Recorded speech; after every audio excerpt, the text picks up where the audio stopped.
Hola, hola, muy buenas tardes, buenos días allá en América Latina, desde donde nos escuchan. Es un gusto volver a saludarles desde la UIM en Granada.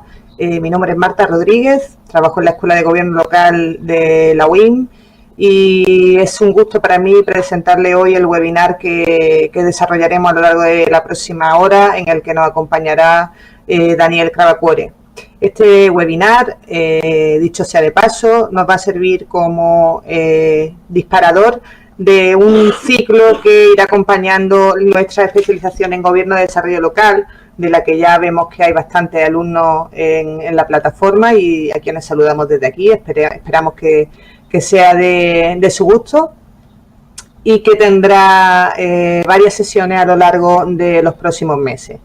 Hemos querido contar con Daniel Cravacuore para este webinar, pues por el compromiso que Daniel ha tenido siempre con la UIM, con esta especialización en concreto, y también pues el rol que como director de la red de universidades de la UIM desempeña. Para ir entrando en la presentación de Daniel Cravacuore, les contamos que Daniel ya lo conocen, estamos seguros, es doctor por la Universidad en Jaén, director de la Unidad de Gobiernos Locales de la Universidad Nacional de Quilmes, es investigador senior distinguido de la Escuela de Relaciones Internacionales y Asuntos Públicos de la Universidad de la Florida y profesor invitado de las universidades de Chile, Colombia y España. Ha sido profesor de diversas maestrías y doctorados, autor de diversas publicaciones, capítulos de libros, artículos, etcétera. Y, como les decía, profesor habitual en nuestras actividades de formación. Hoy nos va a hablar de descentralización en América Latina, una temática siempre en actualidad, en el ámbito que nos movemos del municipalismo. Quizá probablemente la descentralización en América Latina fue el origen de la UIM hace ya mucho tiempo, precisamente por estos procesos que acompañaron al municipalismo y que motivaron el deseo y la necesidad de trabajar directamente en los gobiernos locales y en su proceso de descentralización. Para explicarles un poquito cómo será la metodología de esta videoconferencia, les contamos que tendremos una hora de sesión. Los primeros 40 minutos aproximadamente serán destinados a la presentación de Daniel Cravacuore. Les pedimos por favor que no habiliten su micrófono y dejemos que haga la presentación íntegramente. Cualquier consulta que pueden hacer la pueden plantear en el chat que hay a la derecha y nosotros vamos a ir recopilando toda ella y al final de la presentación, que serán los últimos 10-15 minutos de la misma, el profesor Daniel Cravacuore nos responderá a toda ella. Nada más, estamos en redes sociales por si nos quieren seguir y en 2 minutitos comenzamos con Daniel Cravacuore. Un saludo y regresamos en un segundo.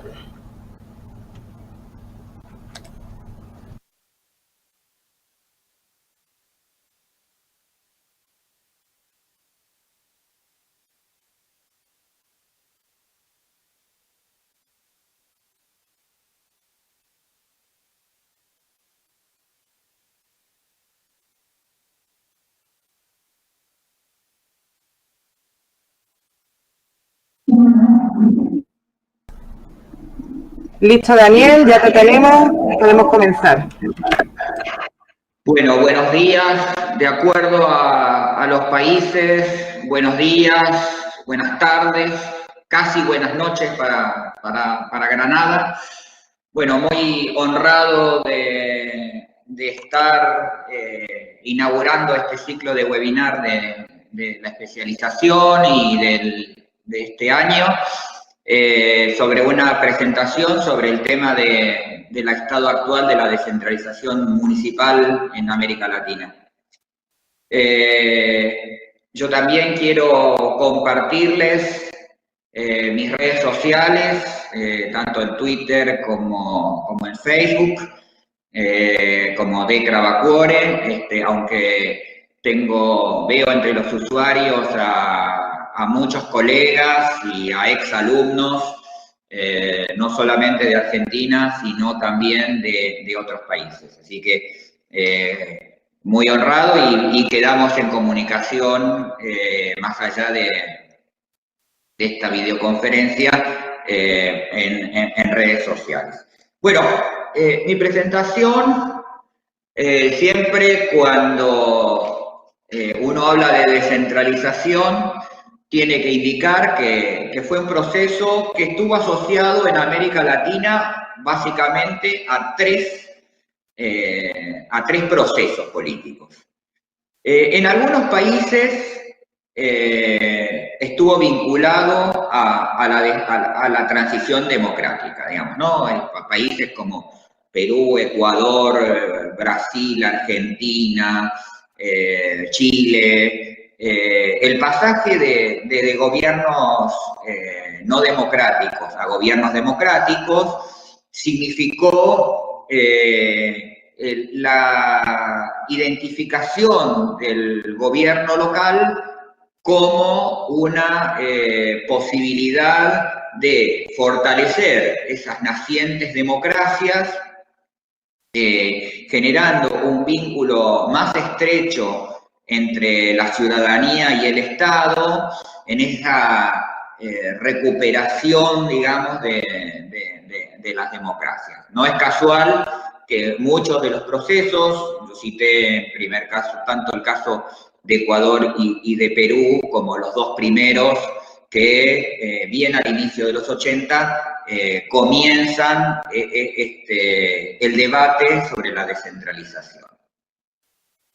Es decir, hay otros países donde la descentralización está más asociada al agotamiento del sistema tradicional de partidos.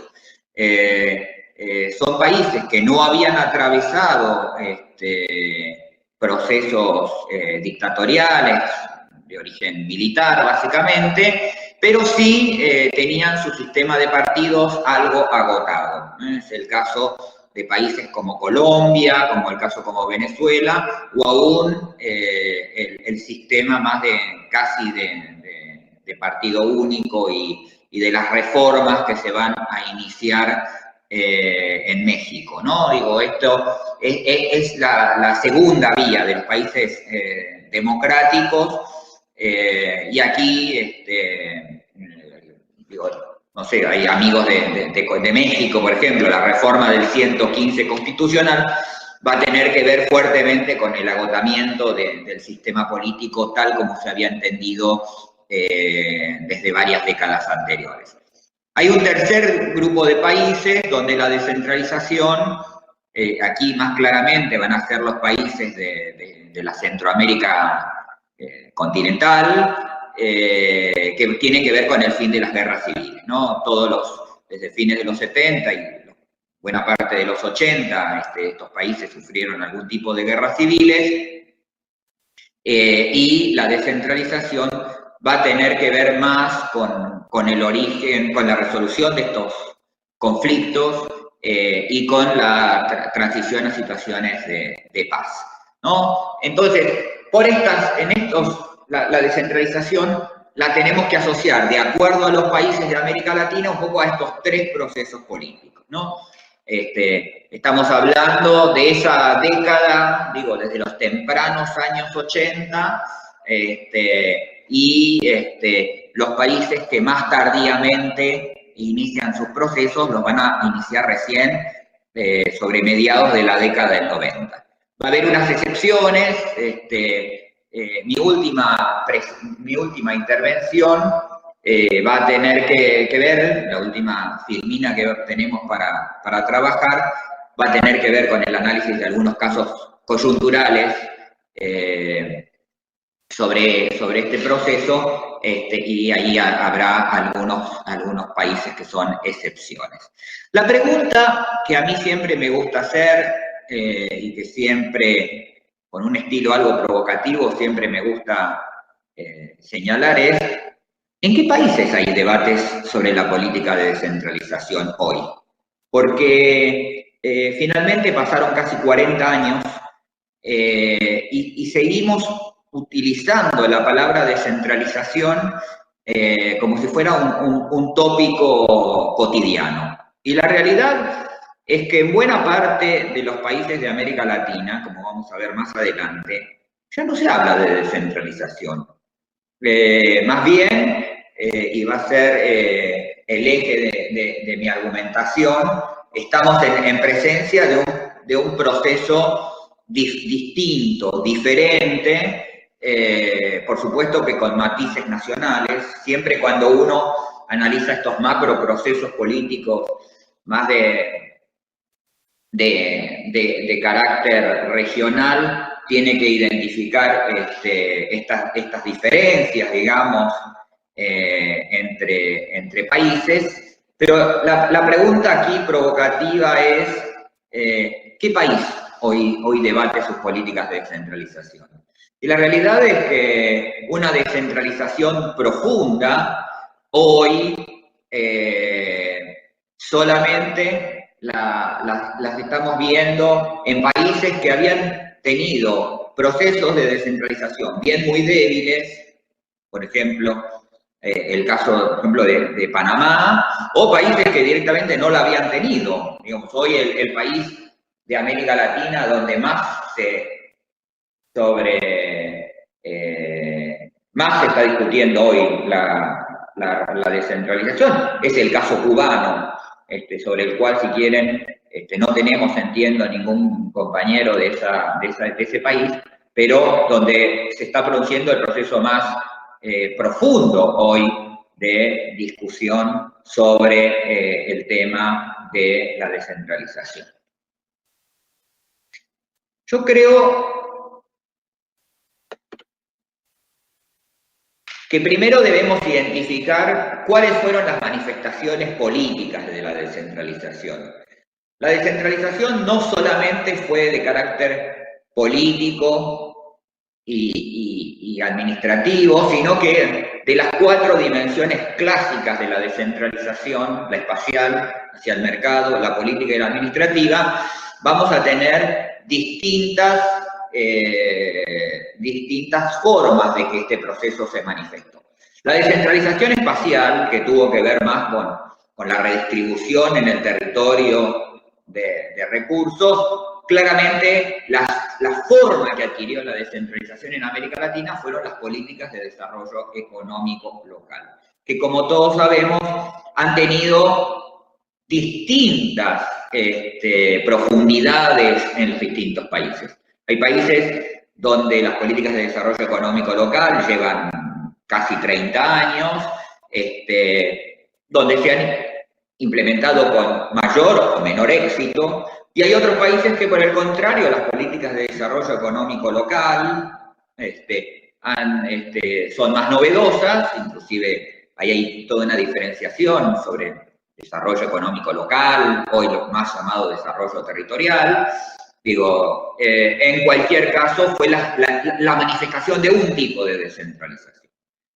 La segunda, la descentralización hacia el mercado, muy característica de nuestros países en la década del 90, post-consenso de Washington. La realidad es que en el nivel municipal nosotros la hemos visto menos, aunque por supuesto que también la hemos visto, que ha sido por privatización o concesión de prestación de servicios públicos.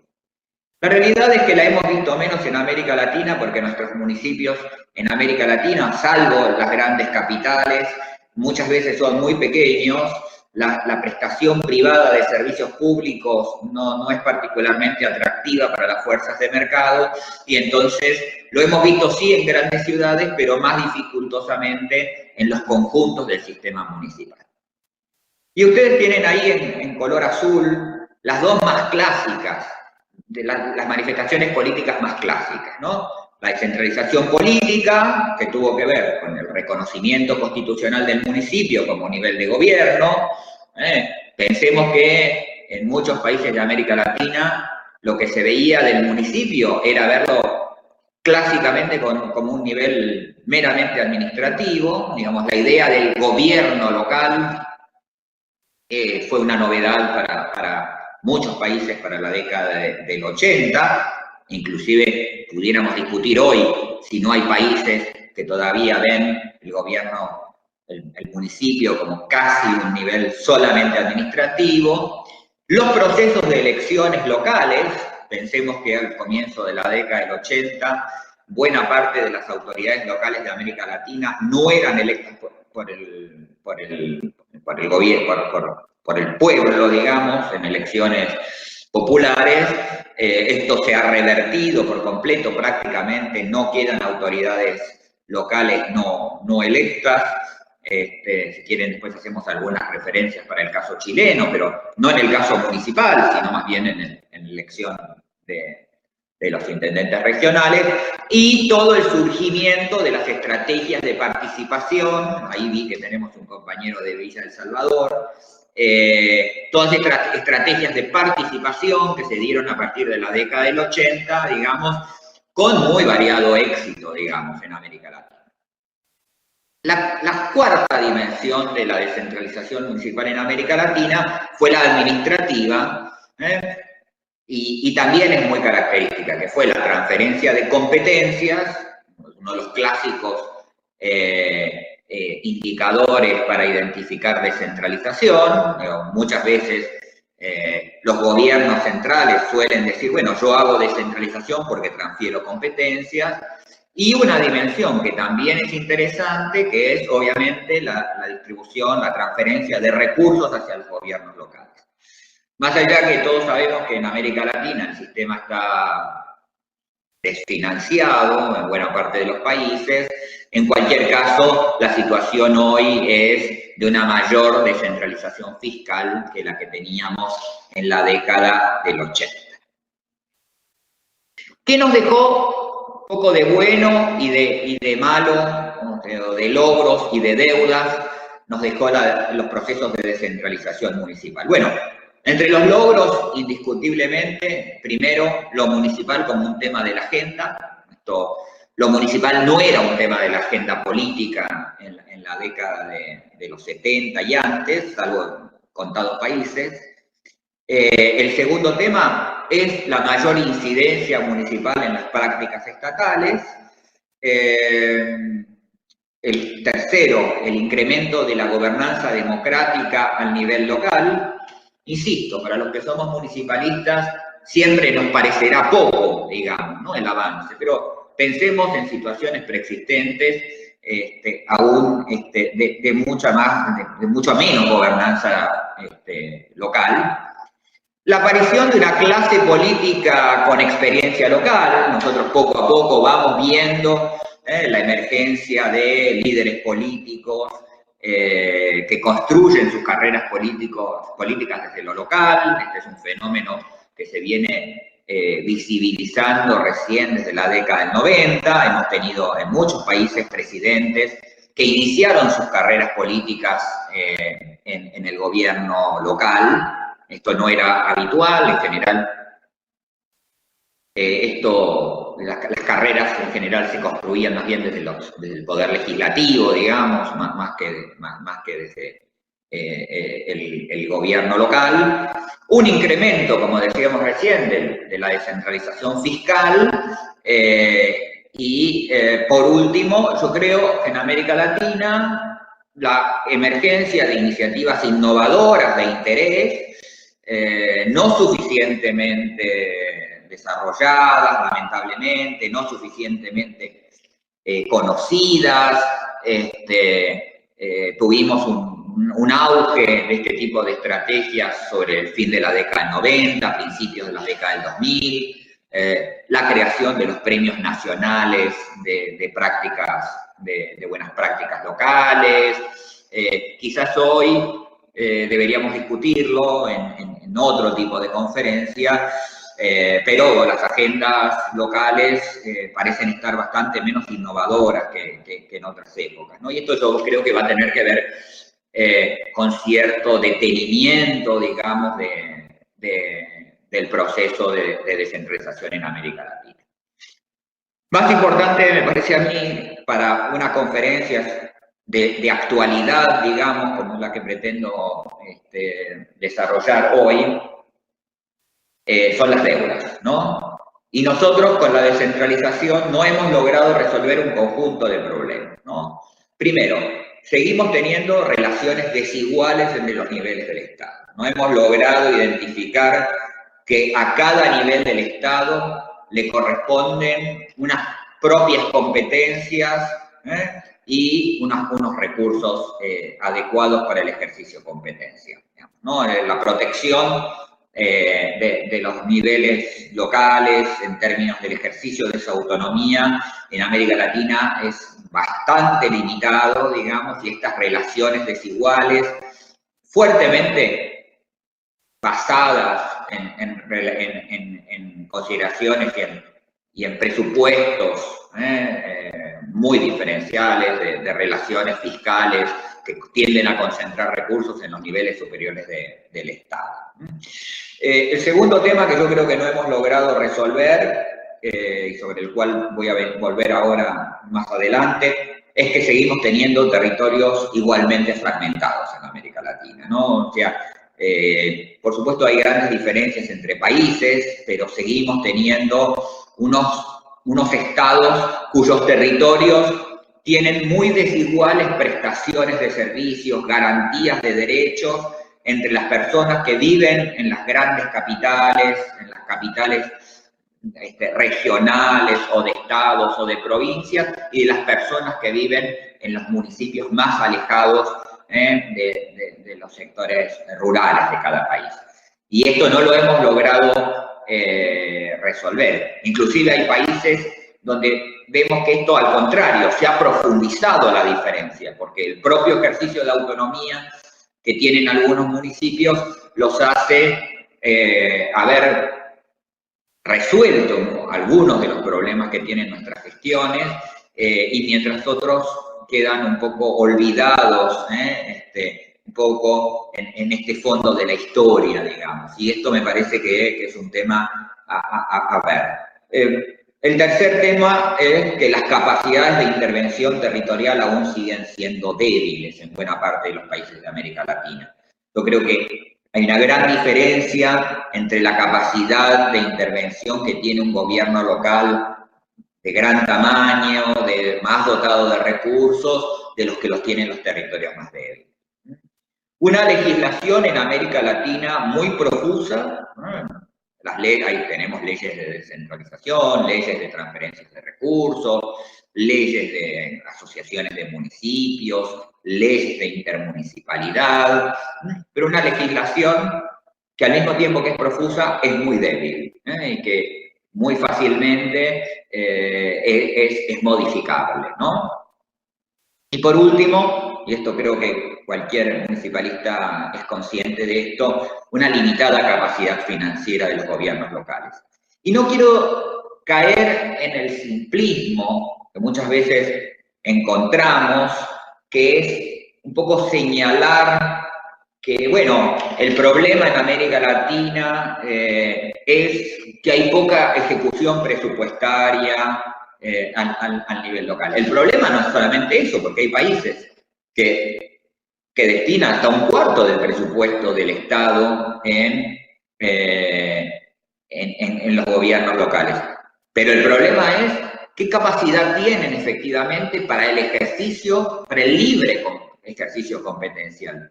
Y el uso de sus recursos. Hay modelos como el colombiano o el mexicano, donde no me alcanza a mí con ver cuánto gastan los municipios, sino cuánta capacidad tienen los gobiernos locales de asignar esos recursos en función de sus propias prioridades. Y me parece que este es un tema que debemos discutir fuertemente en muchos países. 5 lecciones, a una costa, en algunos casos, de ser repetitivo. Primero, no siempre la descentralización fue la solución para resolver las debilidades estructurales de las comunidades locales.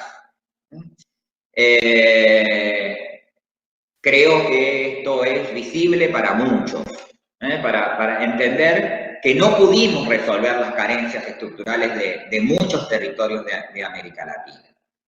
El segundo es que no siempre se profundizó la calidad democrática y una más eficaz y eficiente prestación de los servicios públicos. Nos guiamos muchas veces por los principios de la teoría del nuevo localismo, y la realidad es que no necesariamente hemos mejorado la calidad democrática en muchos territorios de América Latina. Por supuesto, yo esto lo tengo que entender en procesos más nacionales, ¿no? Y de lo que representa la democracia en América Latina, y tampoco hemos muchas veces logrado una más eficaz y eficiente prestación de servicios. Creo que la descentralización, y es la tercera lección, surgió más como una forma de satisfacer la presión ciudadana en la transición democrática o en los procesos de paz al fin de las guerras civiles, o en los procesos de agotamiento de los sistemas de partidos más tradicionales, y en los 90, vinculado más a la estabilización macroeconómica, que a un propio convencimiento sobre que la descentralización era buena para los países. Digamos, me parece que esto va a tener que ver con la propia idea de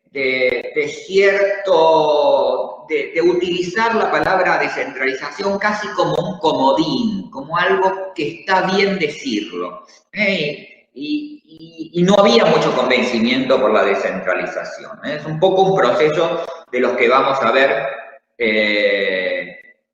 actualmente también en América Latina. La cuarta lección es que yo creo que se incorporaron efectivamente muchas competencias y se desarrollaron nuevas funciones por parte de los gobiernos locales, pero sin resolver carencias históricas en la prestación de servicios y en la dotación de infraestructuras. ¿Qué quiero decir con esto? Que hay países que han incorporado en los gobiernos locales hasta casi 50 competencias en los gobiernos locales. Gobiernos que no las tenían y gobiernos locales que hoy sí las tienen, que desarrollan muchas funciones.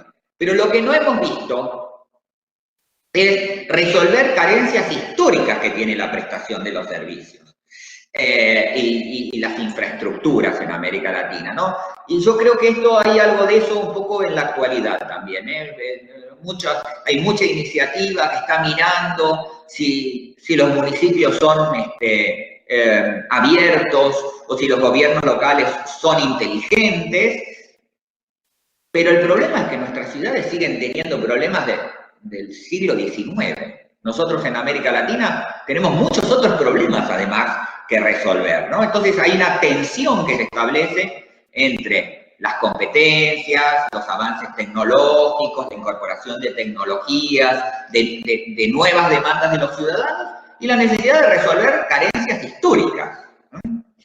Y por último, creo que buena parte de los que nos dedicamos a esto identificamos que la descentralización se hizo sin una suficiente coordinación interjurisdiccional, sin adecuadas capacidades institucionales, no se construyeron capacidades institucionales en los territorios, sin el necesario convencimiento político sobre la necesidad de la descentralización y sin la consistencia legal suficiente.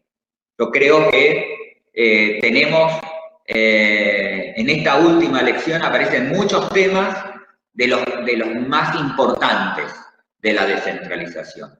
Que hicimos una descentralización sobre gobiernos locales débiles.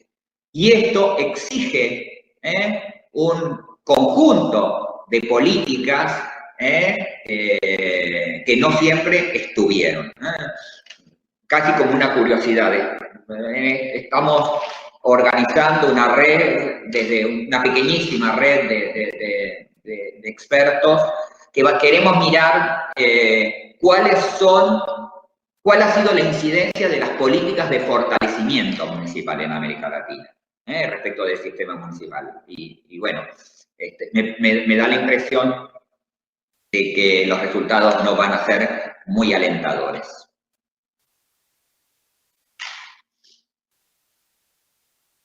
Frente a este mundo, yo hace muchos años que vengo señalando y gracias. A muchos colegas me honran siguiendo mis interpretaciones, la idea de la emergencia de un ciclo recentralizador en América Latina. Yo señalaba antes, muchas veces tendemos a mirar la recentralización como si fuera un proceso político de nuestros países, de cada uno de nuestros países. Y la realidad es que cuando yo entro a mirar la realidad de los países de América Latina, es verdad que en algunos países la recentralización es más visible que en otros, pero en cualquier caso yo creo que es un proceso más general de América Latina, que adquiere la forma de una nueva modalidad de relaciones intergubernamentales, porque la descentralización respondió a un determinado momento político, las transiciones democráticas, los acuerdos de paz, el agotamiento del sistema de partidos, las reformas estructurales impulsadas por los organismos internacionales, ¿no? Correspondió un poco a ese ciclo. Después vamos a tener otro ciclo en la política latinoamericana, ¿no? La crisis un poco del paradigma neoliberal en términos más económicos, el surgimiento de un nuevo sistema de partidos, del populismo, digamos. Entonces, vamos a encontrar una nueva modalidad de relaciones intergubernamentales. Yo creo que en las últimas 2 décadas, al menos, en América Latina, vamos teniendo... Lo menos que tenemos es un agotamiento del ciclo de la descentralización, ¿no? Y desde mi perspectiva, un ciclo recentralizador, que excede la matriz ideológica predominante. No es un problema de países, no es un problema de que los países más de matriz populista o los países de matriz más neoliberal son más o menos recentralizadores. No es un problema de la forma estatal, no es un problema de que los países unitarios lo hacen de una forma o los países federales lo hacen, no lo hacen. O sea, que lo que vamos a encontrar es que sí, claramente, lo hacen por distintos mecanismos. En los países unitarios las reformas van a tener que ver más con leyes estructuradas desde el nivel central. En los países federales va a tener que ver, más que con leyes, va a tener que ver más con políticas y con muchas veces con legislaciones de los gobiernos intermedios. Pero en cualquier caso la tendencia parece ir para el mismo lugar. Tampoco va a tener que ver la recentralización con las características del sistema municipal. Pensemos que tenemos sistemas municipales con casi 6.000 gobiernos locales, como el caso brasileño, o tenemos gobiernos locales con pocos cientos de gobiernos locales. Y tampoco va a tener que ver con el tamaño demográfico de los países. Los grandes países de América Latina, Brasil, México, Argentina, Colombia, en términos demográficos, son países que tienen estrategias recentralizadoras, al igual que la tienen países de Centroamérica que tienen menor población. Y yo siempre le digo a los alcaldes, cuando los municipios pierden recursos, o les amputan competencias, o aparecen nuevas regulaciones de cualquier carácter sobre la vida municipal que no existían y que empiezan a existir, es un proceso más general que de una coyuntura política nacional.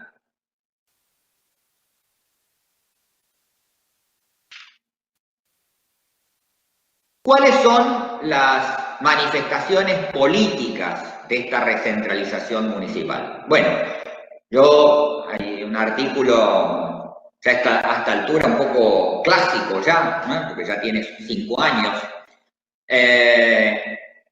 que yo adjudico 4 modalidades de recentralización municipal que se empiezan a ver en los países de distinta forma y con distinto ímpetu.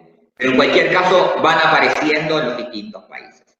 Una bastante clásica es la recentralización competencial. O sea, competencias que habían sido transferidas en algún momento histórico del Estado central hacia los niveles municipales, vuelven, toman otra dirección, digamos, y vuelven al nivel central.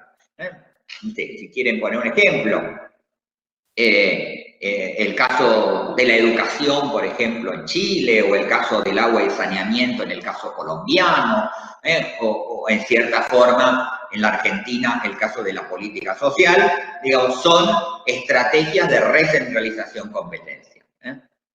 La segunda, que sí va a ser más característico de algunos países, es la aparición de sistemas alternativos de gestión territorial local.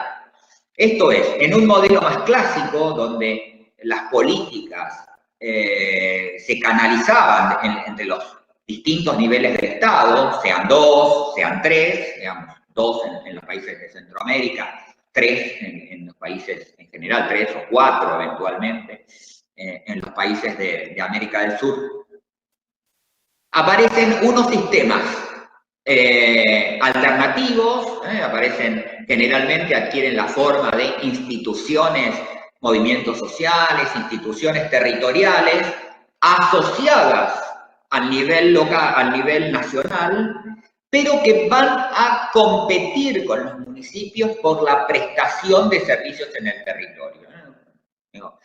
Yo puedo ir a una sala de atención primaria de la salud que corresponde al municipio, o puedo ir a una sala de atención primaria que es desarrollada por algún tipo de organización territorial con recursos del Estado intermedio o del Estado nacional, que prestan servicios en el territorio, ¿no? Esto es más clásicamente, no sé si finalmente tendremos amigos de Venezuela, que vi que iba a haber inscritos, digo, las estructuras comunales, digamos, adquieren más estas modalidades, o también esto se ve en algunos casos, por ejemplo, de Nicaragua, ¿no? La tercera, que no es común a todos los países de América Latina, va a ser la retención de regalías por la explotación de recursos naturales. Aquí alguien podría decirme, bueno, no todos los países de América Latina fueron beneficiados por retenciones de regalías por la explotación de los recursos naturales que se da dentro del territorio del municipio. Claro, por supuesto. Una cosa es las regalías en países como Perú, o como el caso argentino, o lo que representó en el caso colombiano, y otra cosa distinta es la retención de regalías en el caso, por ejemplo, en el caso chileno, donde no hay tales regalías, y más bien en la Comisión Asesora Presidencial para la Descentralización, era una de las grandes demandas que plantearon los actores locales, que le planteaban al Estado básicamente los municipios del norte del país. La cuarta manifestación política es la más clásica, que es la reducción de los recursos regulares y su reemplazo por transferencias condicionadas o discrecionales. Vamos a ver que en buena parte de los países de América Latina cada vez más tenemos un modelo donde los recursos regulares por ley que le corresponden a los municipios tienden a ser centralizados por el nivel nacional, y se los empieza a reemplazar por transferencias, bien de estructuras condicionadas, el famoso contrato proyecto, un municipio presenta un proyecto, organismos técnicos del Estado deciden darle dinero para una tarea, pero previa evaluación por un gobierno de otro nivel, o estructuras más de tipo discrecional, donde lo que se busca es transferir recursos a cambio de favores políticos a los líderes locales. En estas 4 manifestaciones pareciera encontrarse la descentralización. No es un tema la recentralización que efectivamente corresponda a una coyuntura de América Latina casi con exclusividad. Muy así de costado, digo, veo que me están preguntando por otros países. Por ejemplo, Ignacio me pregunta ahí sobre el estado de la descentralización en España respecto de América Latina. Bueno, fíjense que la discusión sobre la recentralización municipal no es solamente un tema de América Latina. Ahí fíjense ustedes países como Botswana, Corea del Sur, España, Hungría, países que están, Uganda, Vietnam, Turquía, Sudáfrica, países bien lejanos a nosotros, donde nuestros colegas que se dedican a los estudios municipales identifican las mismas tendencias. Esto es bien interesante. ¿Por qué? Porque empiezan a aparecer, digo, el proceso de descentralización en América Latina no fue una novedad de América Latina. Eso se enmarcaba dentro de una estructura más general de procesos políticos con los gobiernos locales en el mundo. Teoría del nuevo localismo, mediados de la década del 80, de los 70, teoría de la participación ciudadana, también principios de los 70, crisis del estado del bienestar, reformas neoliberales. Todo esto jugaba al mismo tiempo para crear un clima de ideas favorable a la descentralización.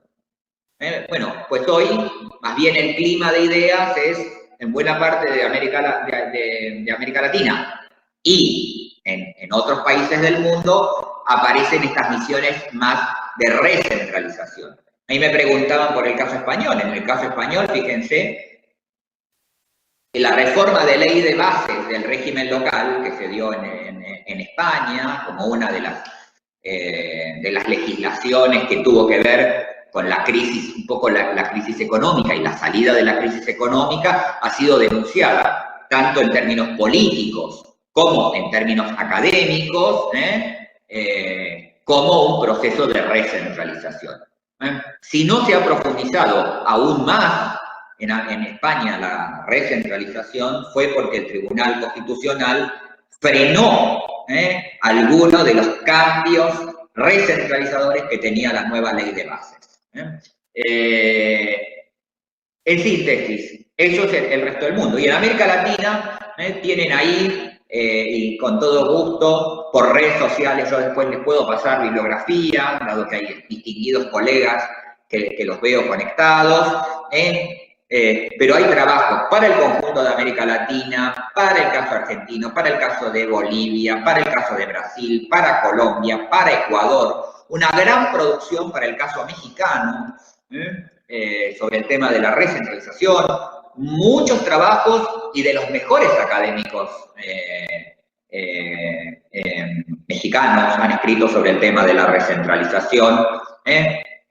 Ahí veo algunos compañeros de Perú. Perú tiene, ustedes saben, es un caso bastante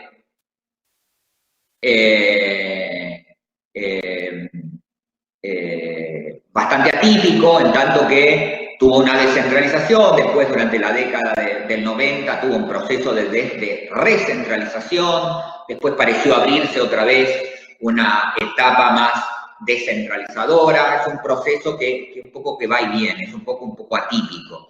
Y también hay producción, obviamente, para el caso venezolano, de todos sabemos, pero en general, muchos de esos trabajos que están presentes tienden a ver el proceso de recentralización más como producto de condiciones locales que de condiciones más generales. Digamos, y esto es una de las cuestiones que un poco deberíamos discutir. ¿Cuáles son algunas de las razones explicativas, digo, en esta conferencia, que no tengo mucho tiempo más, digo, pero para explicar, digo, después lo podemos discutir tanto en la etapa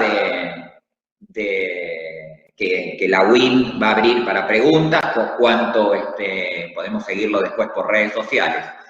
Desde mi perspectiva, hay un conjunto de razones explicativas, ¿no? Por un lado, unos estados nacionales que han acumulado unos beneficios fiscales extraordinarios de la expansión económica de la primera década del siglo. La recentralización en América Latina en la primera década del siglo tuvo que ver fuertemente con, ustedes saben que en América Latina hay dos procesos, uno más de tipo más político, que es la expansión de los populismos, otro más de tipo económico. Ustedes saben que las estructuras económicas de América Latina están basadas básicamente en la exportación de commodities, sean mineros, minerales, petróleo, productos agrícolas.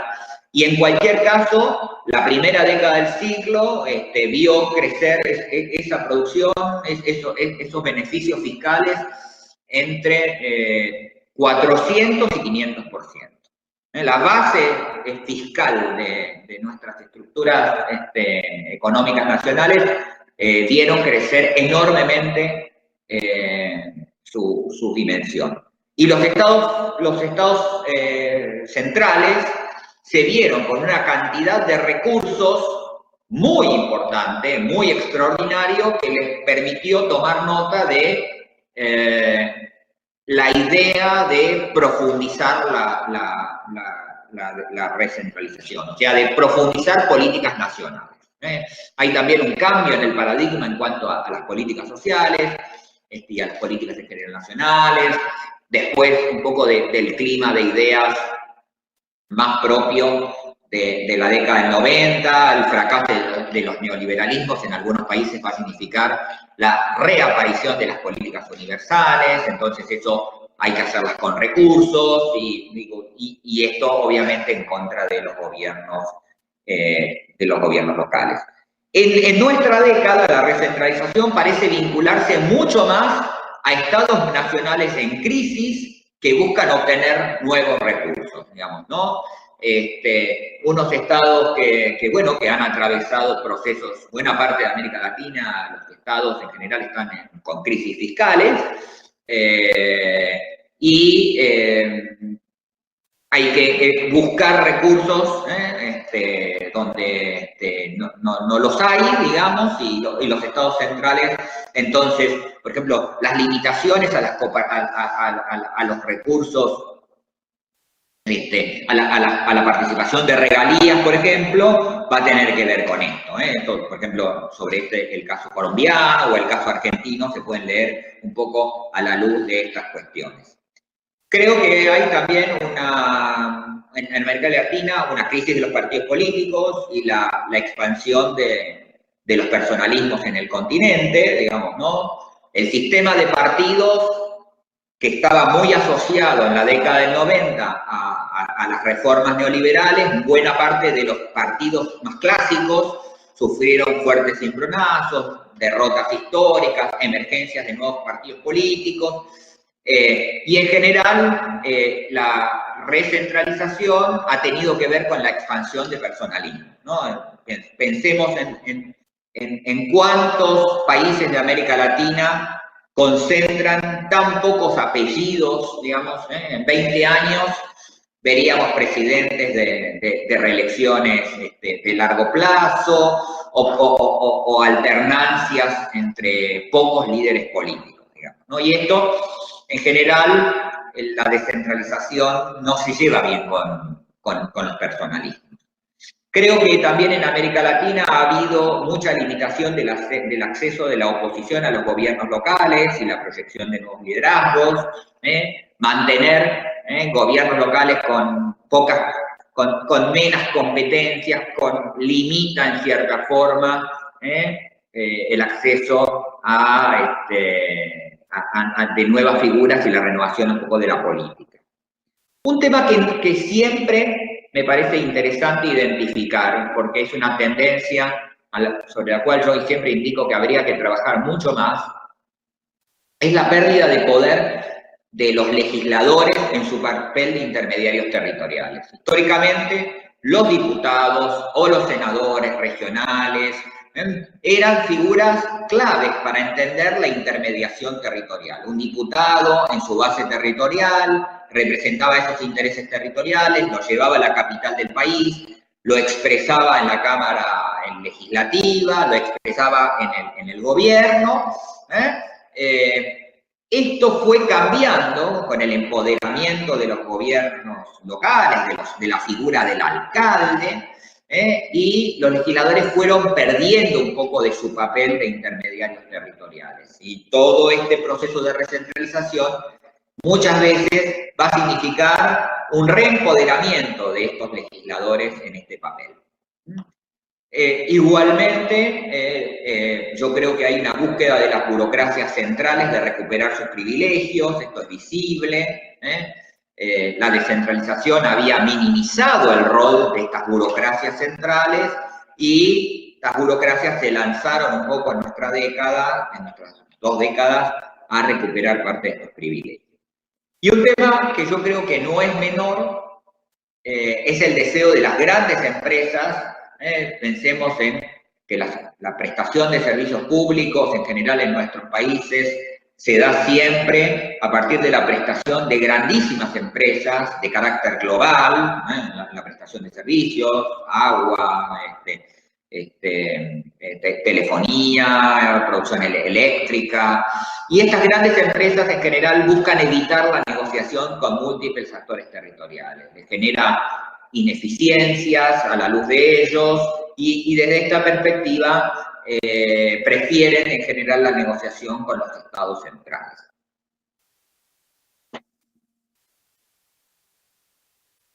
Esta es la última un poco filmina que tenemos para ver, que tiene que ver con los países. Estamos absolutamente en tiempo, me tomaré apenas 3 minutos. Perfectamente las puedo ir resolviendo a medida que aparezcan preguntas de ustedes.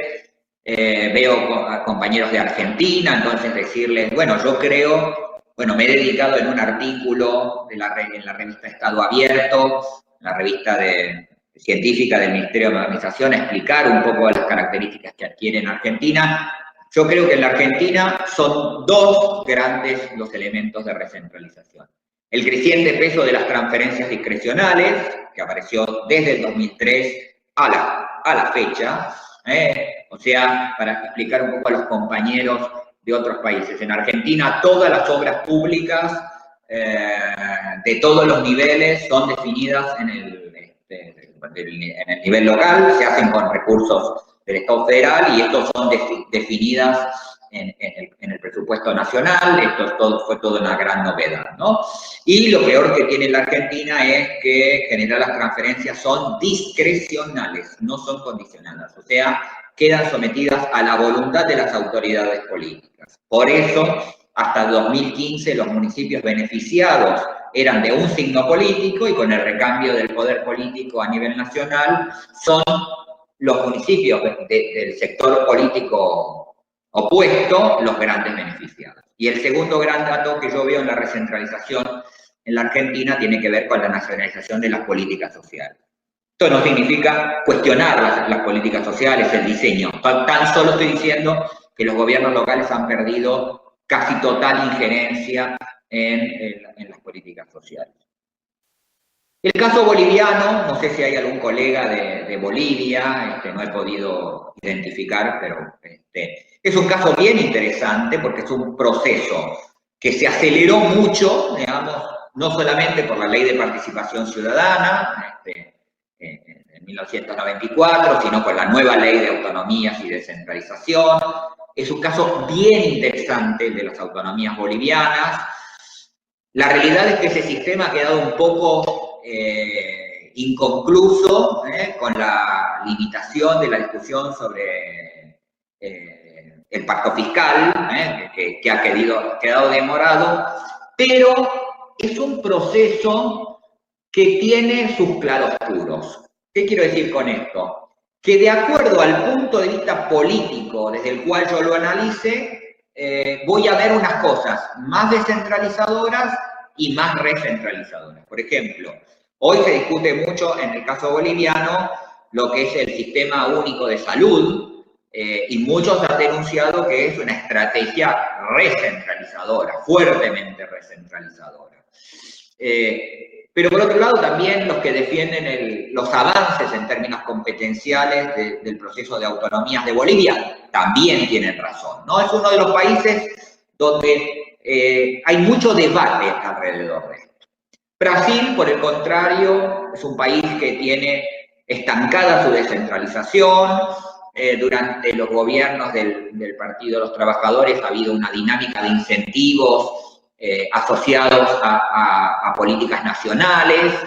No ha sido un gobierno, el PT, que fue el gran partido dinamizador de la vida municipal brasileña desde los años 80, ha tenido más bien una estrategia de congelar por completo la descentralización. ¿Qué decir de Chile?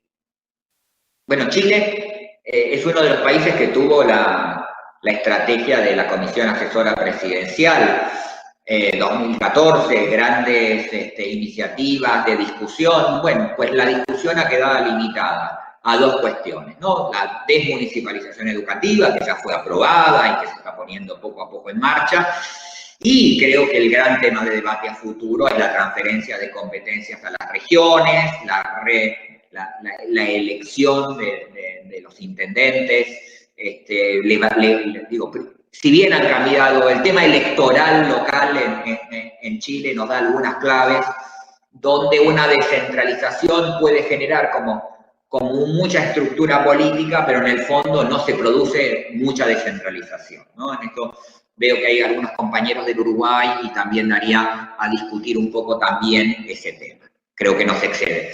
Bueno, Colombia, creo que el eje estructurador de su análisis de la recentralización y la descentralización es un sistema de reducción permanente de las transferencias a los niveles subnacionales. Si algo caracteriza a Colombia es, más allá de las coyunturas políticas, de los regímenes, de los liderazgos, que en el caso colombiano es uno de estos casos donde los liderazgos presidenciales son muy fuertes en todo el ciclo, es uno de los casos clásicos de análisis de la recentralización, pero si hay una clave común es que siempre se buscan reducir las transferencias a niveles subnacionales.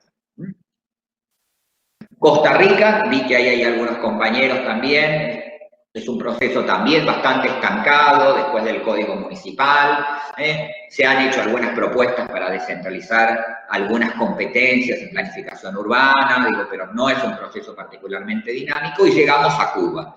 Cuba es el país que hoy me parece más interesante. Cuba es un sistema municipal muy particular. Cuba tiene históricamente, desde 1976, primero se suprimió el sistema de municipios en la época de la Revolución, después se crearon las asambleas del Poder Popular Municipal. Cuba, si se me permite la forma fácil para explicarlo, es un modelo que tiene administraciones locales, pero no gobiernos locales. Bueno, la reforma constitucional viene a cambiar esto. Se han suprimido a las provincias, se van a crear las estructuras municipales como las entendemos nosotros, como gobierno y como administración. Se está empezando a debatir una nueva ley de municipalidades y toda la legislación anexa, ¿no? Y ahora estaré viajando a Cuba a principios de julio. Hay un gran seminario internacional para identificar claves para la construcción de un sistema municipal más clásico. Bueno, en Ecuador me parece que hay que mirar un poco lo que no más nos tiene para enseñar el proceso, es toda la discusión sobre el tema de las competencias. Ha sido el gran eje estructurador del debate en el caso ecuatoriano. De hecho, se acaba de, entiendo que, proponer no hace mucho tiempo la reforma del Código de Ordenamiento Territorial, de autonomías y de descentralización. Ha quedado un poco bloqueado la discusión. Y no me perdí la última parte. En cualquier caso, me parece que es lo que tiene para mostrarnos el proceso, ¿no? En los países de Centroamérica el proceso siempre fue muy débil, y esto un poco se mantiene. En Panamá, quizás el país que más, hay compañeros de Panamá, lo señalaban, una muy incipiente descentralización histórica, el país que menos gasto municipal tiene en América Latina, ¿no? Un proceso, pero bueno, hay algunas iniciativas como el sistema nacional de apoyo a la descentralización. El caso peruano algo señalamos. Paraguay, yo creo que es un país que después de la ley de 2010 tiene aparecen otros actores nuevos discutiendo la descentralización, ¿no? Aparece el actor más político-académico en Paraguay, ¿no? O sea, hay cierta movilización alrededor del tema, en un sistema relativamente poco descentralizado, que tiene una ley nueva y moderna de descentralización, que es la ley del 2010, pero un proceso que un poco les falta, ¿no? Bueno, Uruguay, vi que había compañeros del Uruguay, la ley de descentralización y participación ciudadana del 2010, para los otros compañeros que no conocen el caso uruguayo, Uruguay siempre tuvo 2 niveles de gobierno, en 2010 se creó el tercer nivel de gobierno, el nivel municipal, tuvo un proceso de reforma en el 2014 y desde el año pasado se empezó a discutir nuevamente otro proceso de reforma de la ley, que son unos gobiernos locales, unos gobiernos municipales bastante débiles, sin recursos, sin competencias, sin reconocimiento constitucional. Y bueno, y por último el caso venezolano, una fuerte tensión, además de lo político que todos miramos, una tensión entre el Estado, el sistema alternativo de gestión local y el sistema municipal, aunque claramente es un sistema donde la coyuntura política nacional subordina cualquier otra discusión. Así que la última reflexión que quiero dejarles es cómo vamos a sostener el programa descentralizador. Yo creo que 4 cosas. Primero, claridad del programa localista, no sometida a los intereses personales. Creo que hay que empezar a sostener más programas de descentralización. Creo en la reconstrucción de las sinergias intermunicipales. Nuestras asociaciones de municipios en América Latina están muy débiles en buena parte de los países. Se han dividido las asociaciones de municipios, están inactivas, se han fragmentado por cuestiones políticas, quedan muy pocas asociaciones fuertes en América Latina. Creo que hay que trabajar mucho más, y más de que somos municipalistas, en lo que yo llamo la pedagogía ciudadana sobre el papel de los municipios. ¿Por qué es importante que sobrevivan los municipios? ¿Por qué es importante para la democracia que existan los municipios? Y el último punto, una renovada relación con los sectores del conocimiento para construir nuevas argumentaciones. Ya no alcanza con decir es necesaria la descentralización, es necesario construir nuevas argumentaciones que digan por qué América Latina va a necesitar una más fuerte cultura municipal. Con esto, fuera de tiempo, como siempre, poco soy yo, me despido por esta primera parte. Ahí tienen nuevamente mis redes sociales y espero interactuar con ustedes.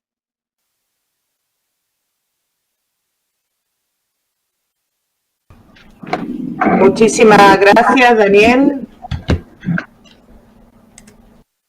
Ahí está. Muchísimas gracias, Daniel. Como siempre, una excelente presentación sobre un tema que, como decía al principio, siempre está de actualidad por las diferencias coyunturales que existen en cada país, las diferentes circunstancias, etcétera. Vamos a abrir paso al espacio de preguntas. No sé si, Daniel, si tiene acceso al documento que te hemos ido compartiendo a lo largo del webinar. ¿Sí? ¿Necesita revisarlo? ¿Sobre la marcha comenzamos? Aquí. ¿Cómo? Que estoy mirando las preguntas. Ok, perfecto. Tampoco tengo tantas. Han estado muy atentos, Daniel, muy concentrado en tu exposición. Así es. Bueno, para Mauricio. Bueno, México es uno de los casos, como decíamos antes, donde más claramente se está discutiendo el tema de la recentralización. Básicamente quienes trabajan la gestión municipal, y quiero destacar en particular a los compañeros del IGLOM, de la Red de Investigadores en Gobiernos Locales Mexicanos, han hecho varios aportes en términos de recentralización, los principales investigadores mexicanos sobre el tema, la doctora Adi Carrero Hernández, el doctor Rodolfo García del Castillo, el doctor Tonatiuh Guillén, seguramente me estoy olvidando de alguno, del doctor Sánchez Bernal, Antonio Sánchez Bernal, de Guadalajara. Nos han enseñado justamente las tensiones recentralizadoras en el caso mexicano.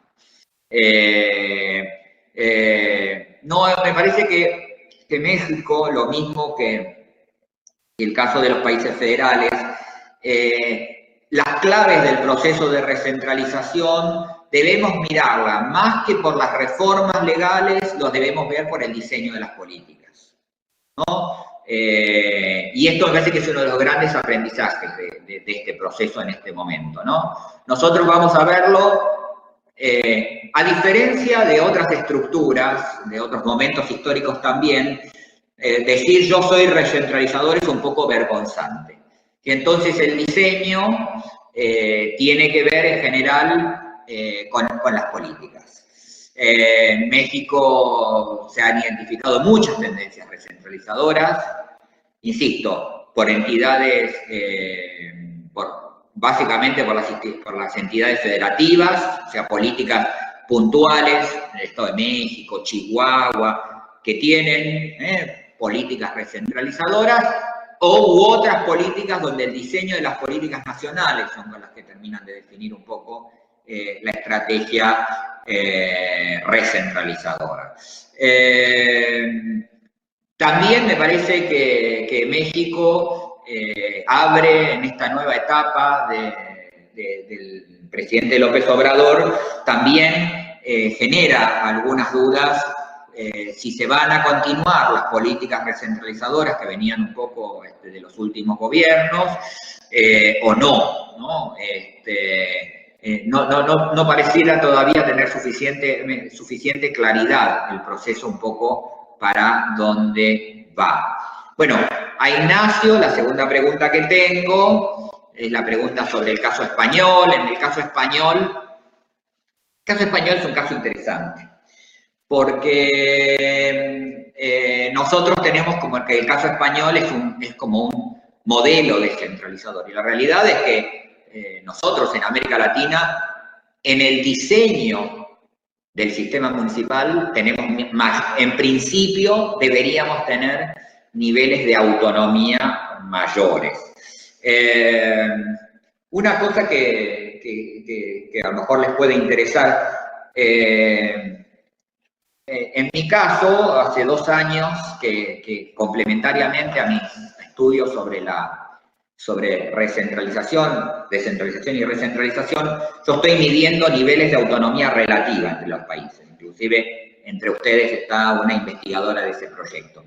Y la realidad es que un caso curioso es que, y creo que hace referencia también a una pregunta que hay más debajo, el ejercicio de la vida municipal, nosotros estamos muy acostumbrados a verlo en términos de unitarismos o federalismos.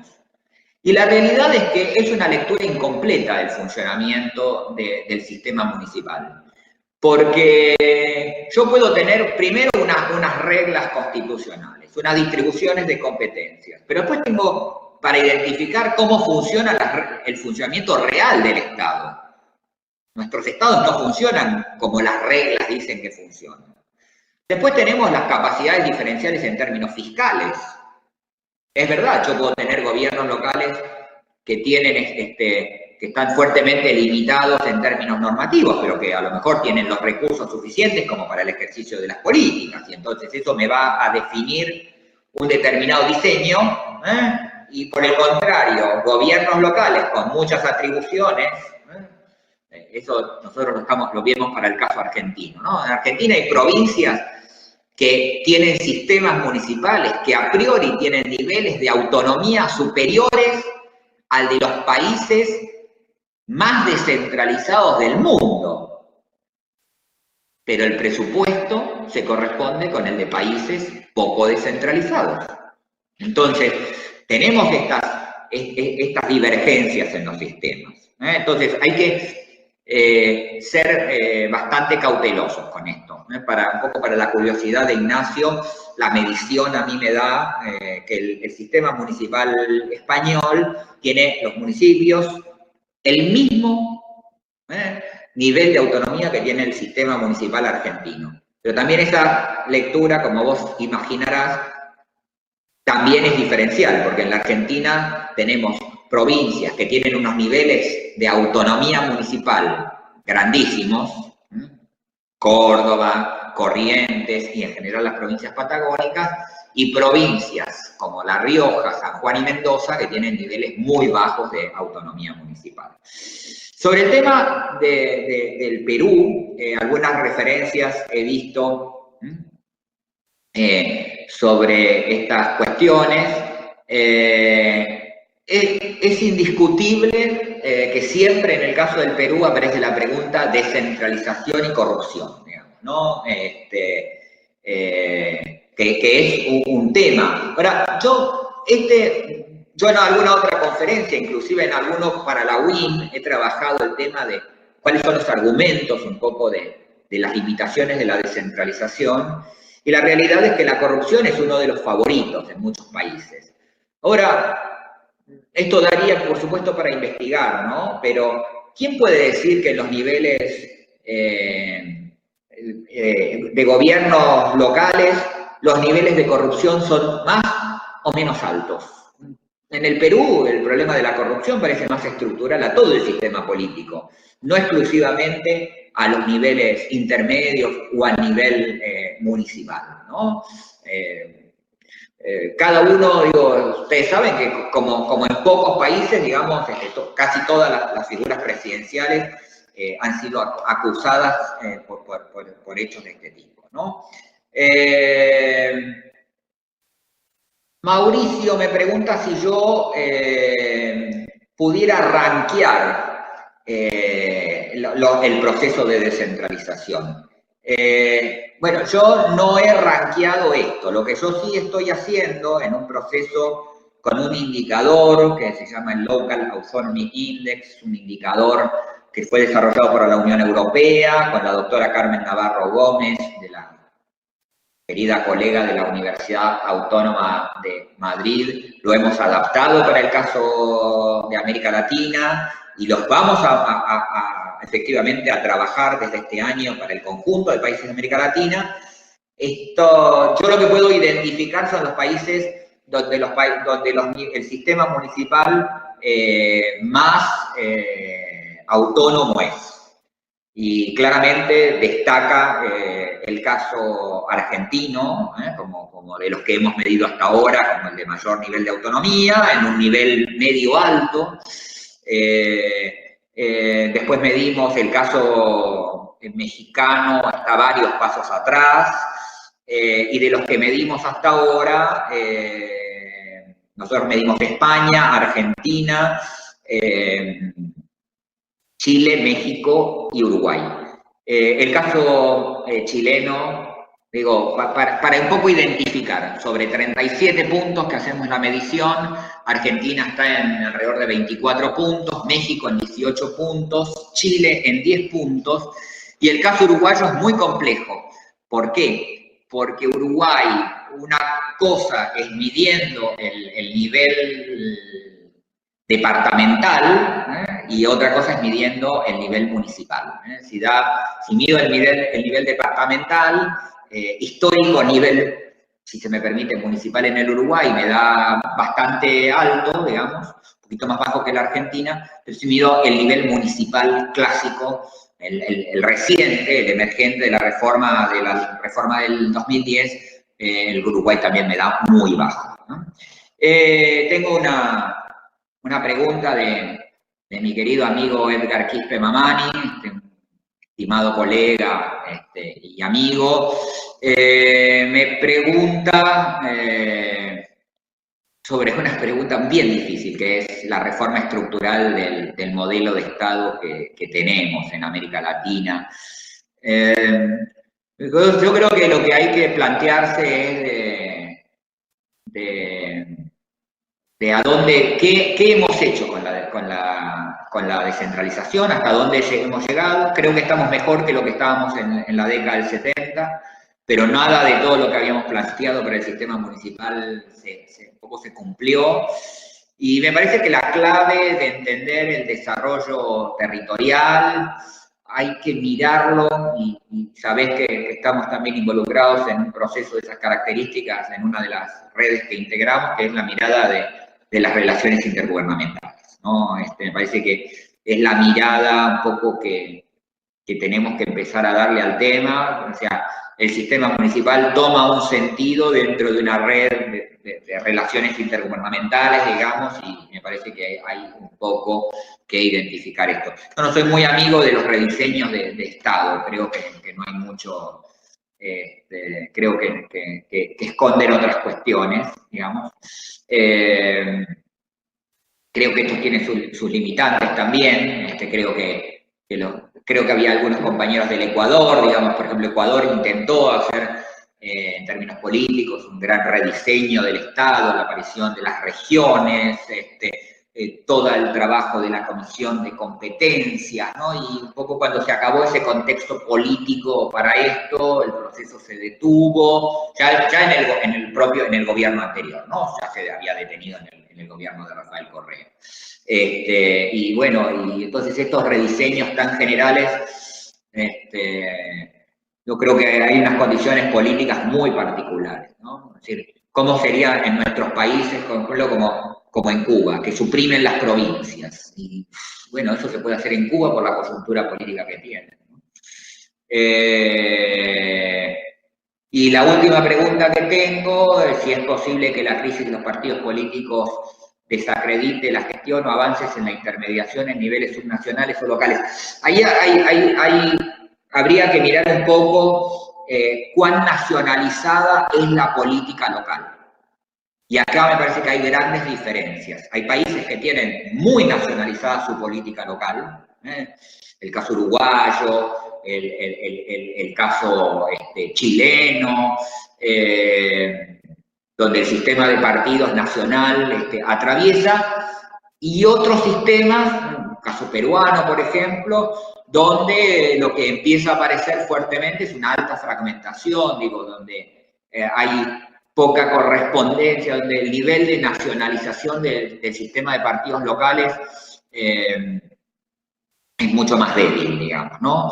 Entonces, me parece que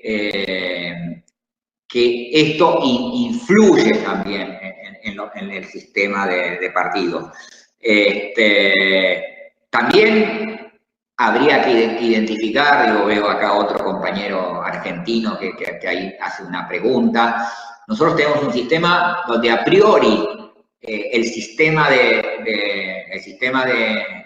partidos a nivel local está altamente nacionalizado, digamos, yo pudiera identificar y identificaría para cada uno de los municipios, identificaría la expresión local de un partido político nacional, pero cuando yo los analizo es casi un hilo conductor en la denominación, pero como tal los partidos políticos no se estructuran a partir de las redes de las redes partidarias, y eso más bien se muestran en redes provinciales, o sea, de nivel intermedio. El articulador de la red política municipal es el poder provincial y no el poder nacional. Marcelo, me pregunta, Marcelo Kafka, estimado amigo, sobre el tema de la autonomía de los municipios de la provincia de Buenos Aires. Bueno, tal es así que vos sabés, Marcelo, que trabajo ese tema, que tuvimos este martes aquí en Findel, que es la fundación que yo presido, un seminario sobre justamente la reforma de la ley de municipalidades para los compañeros que no son de Argentina.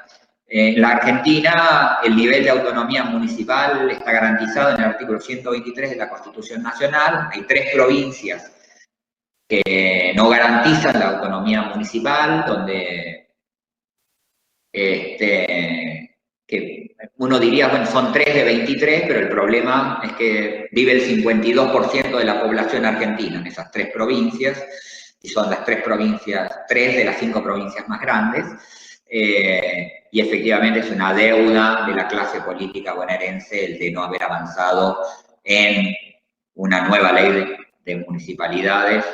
Yo siempre hago la broma de que miren si será vieja el régimen municipal de la provincia de Buenos Aires, que sus directrices fueron diseñadas en la Constitución de 1883. O sea que vamos para siglo y medio que tiene el régimen municipal de la provincia de Buenos Aires. Marta, entiendo que no hay más preguntas. Así es, Daniel, muchísimas gracias. La verdad que nos hemos excedido de tiempo, pero no hemos querido rescindirlo porque claramente había un interés y nosotros encantados de estar compartiendo este espacio con ustedes y por supuesto con Daniel. Por nuestra parte, les recordamos que en unos días recibirán en sus correos electrónicos el certificado junto con la presentación de Daniel y el link en el que aparecerá la grabación de este webinar. Daniel, muchísimas gracias, un placer contar contigo una vez más y esperemos que sea la siguiente de unas cuantas. Un saludo a todos y nos vemos en la siguiente. Gracias, Marta, saludos a todos, muy honrado porque me hayan escuchado. Claro que sí, chao.